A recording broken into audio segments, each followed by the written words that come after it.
Asambleísta Gina Godoy. Gracias, señor presidente. Buenas tardes.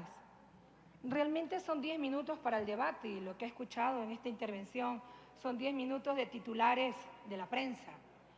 El proyecto tiene un número importante y significativo de artículos y creo que justamente en nuestro rol de asambleístas, pero sobre todo cumpliendo con nuestro papel de legislar, hay que hacer aportes y precisiones respecto de lo que en este momento estamos debatiendo. A eso hemos sido convocados, para eso estamos acá, no para recordarnos titulares de medios impresos o de notas televisivas.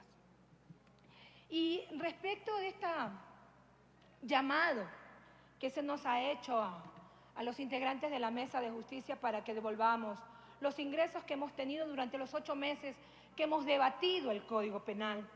Yo quisiera solo invitarlos a que cada uno pudiera revisar en el informe que la Mesa emitió en la página 11 hay un cuadro en el que se anota la presencia en las comisiones de parte nuestra. Y es justamente el legislador Almeida, que dice que no hemos trabajado, el que solo ha acudido a 9 sesiones de 39. Pregunta, ¿quién tiene que devolver sus ingresos?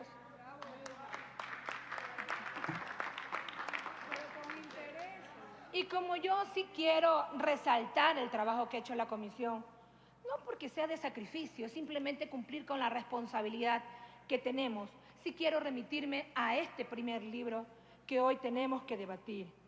Y quizás para marcar esa intervención, quiero señalar que este debate debe circunscribirse o remitirse al informe para primer debate, no al proyecto original presentado por el Ejecutivo, porque sería desconocer las comisiones generales, los más de 180 aportes presentados por legisladores y presentados por gente, por ciudadanía de sociedad civil organizada. Esto nos obliga a debatir, insisto, el informe de primer debate y así simplemente tener claridad qué se pretende cuando se sugiere que el debate sea sobre el proyecto de ley presentada por la función ejecutiva. ¿A quién se quiere engañar?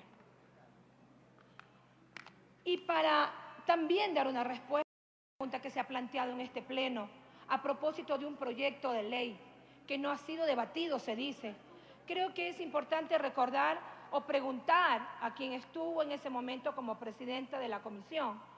Cuando se trabajó ese tema, hubo un informe y, si mal no recuerdo, y lo pudieran refrescar las compañeras que en ese momento eran parte de la comisión. Ese proyecto se archivó. Se archivó.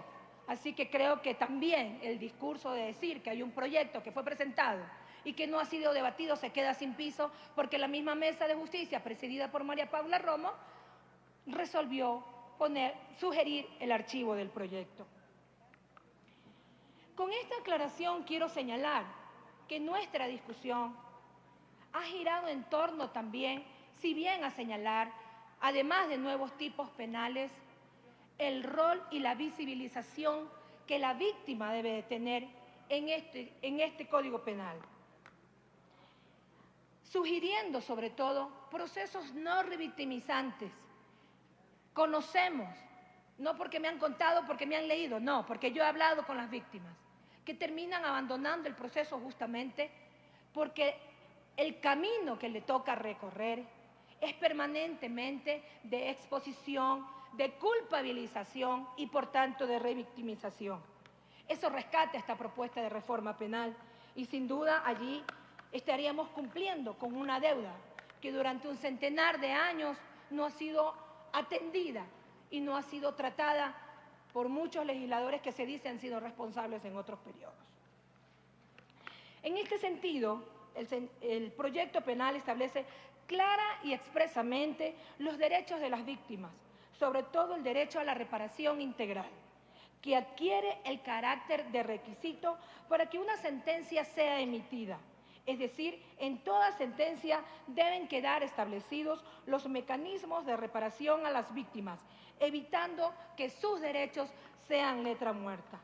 En el libro criminal y primer libro, los principios y reglas establecidos para la aplicación de la legislación penal.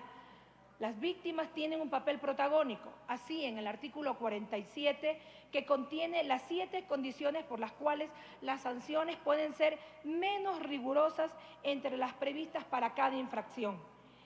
Está intentar disminuir el daño o reparar integralmente a la víctima, así como disminuir las consecuencias dañosas de la infracción o auxiliar a la víctima.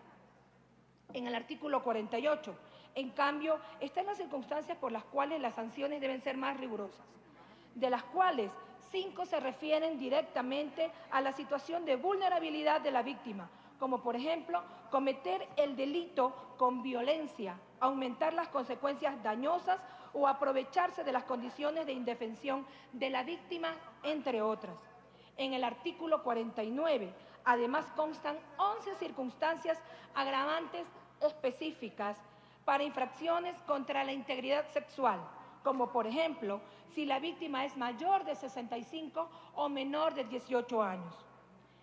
Es fundamental, además, el artículo 54 sobre finalidad de la pena, en que se especifica que un objetivo es la reparación, sobre todo el derecho a la reparación de la víctima, pues el que se investigue un hecho delictivo y se llegue a una sentencia, de ser el caso, es parte de la integralidad en dicha reparación.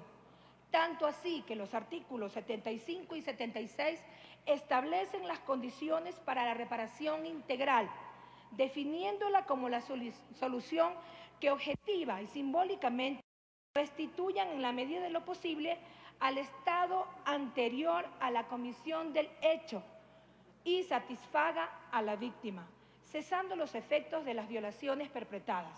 Su naturaleza y monto dependen de las características de las violaciones cometidas, del bien jurídico afectado y el daño ocasionado. Sobre el catálogo de delitos que se propone, además de actualizar los delitos y contravenciones, es importante la incorporación de figuras penales que desde los movimientos de mujeres se han demandado, sean parte de esta nueva legislación penal.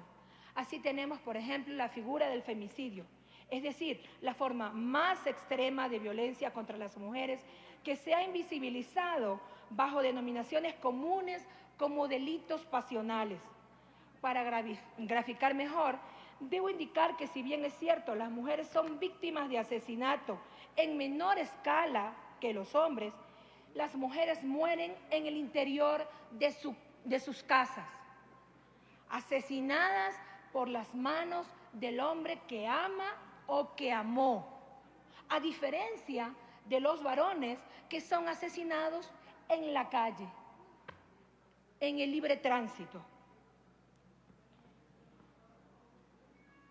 Hay un ejemplo acá en Pichincha, justamente, que nos dice que en mayo del 2011 hubieron, según la Brigada de Homicidios, 114 levantamientos de cadáveres. 6 de ellos fueron mujeres, 5 por los llamados crímenes pasionales y 1 por sicariato, sicario que fue pagado por la pareja de la mujer asesinada.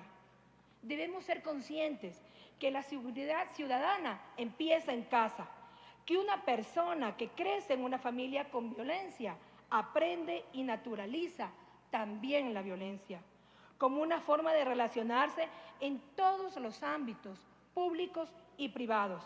Si somos capaces de entender esto, no caeremos en actitudes repudiables de un burgomaestre que minimizó y ridiculizó las muertes de las mujeres al rechazar la importancia de tipificar el femicidio, calificándolo como una payasada. Lo dijo en un medio de cobertura nacional y también luego, creo que en una intención de lavarse las manos, lanza una campaña para denunciar lo que es violencia. Paradójico, señor presidente, paradójico y preocupante, porque por un lado hay burla hacia las mujeres víctimas y por otro lado aparentemente hay un compromiso para contribuir a erradicar la violencia contra las mujeres. En el proyecto penal también incorporamos la violencia intrafamiliar, que es otra forma de violencia basada en género.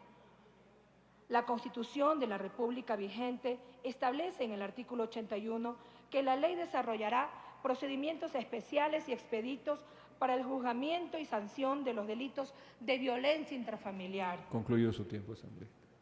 Concluyo, señor presidente, diciendo que el tema de violencia intrafamiliar en estas últimas horas ha sido tema de preocupación por parte de algunas organizaciones, pero nuestra bancada ha informado al país, pero sobre todo a la población femenina y sobre todo a aquellas mujeres que siendo víctimas, les decimos, la reforma penal integral cumple con la obligación de elevar a la categoría de delito aquello que señala el artículo 81 de la Constitución y que están invitados todos y todas a que juntos podamos diseñar y construir un procedimiento eficaz, efectivo, justamente para asegurar que quien comete violencia reciba una sanción. Gracias, señor presidente.